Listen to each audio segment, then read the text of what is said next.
pelaksanaan atau implementasi oleh warga negara terhadap dari hak sipil dan politik pasal 19 dan 21 ICCPR tersebut. Ya. Dalam kerangka itu, maka siapapun yang menyampaikan pendapat, pikiran, dan perasaan, demonstrasi secara baik, dengan damai, dengan tertib, adalah masuk dalam kategori dan pemerintah menghormati dan menghargai.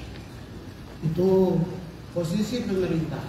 Maka ketika Presiden menyampaikan dan mengutip pada tanggal 29 Agustus, maka sejak 29 Agustus seluruh pelaksanaan di posisi eksekutif adalah pelaksanaan bagian dari implementasi hak sipil dan politik tersebut. Itu posisi yang pertama. Ya. Yang kedua,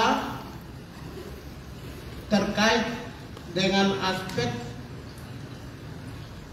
kami meminta kepada aparat penegak hukum untuk harus secara tegas dan jelas membedakan dan memisahkan para pengunjuk rasa dan perusuh.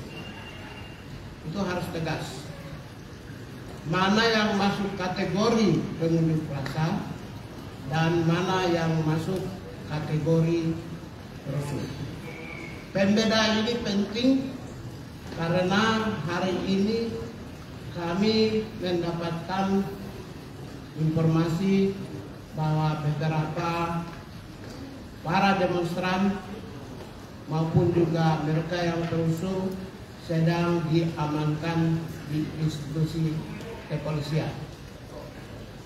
Treatment atau penegakan hukum juga harus dibedakan bagi mereka yang demonstran atau pengunjuk rasa, harus dibedakan dengan bagi mereka yang perusuh atau perbuatan melawan hukum, harus dibedakan.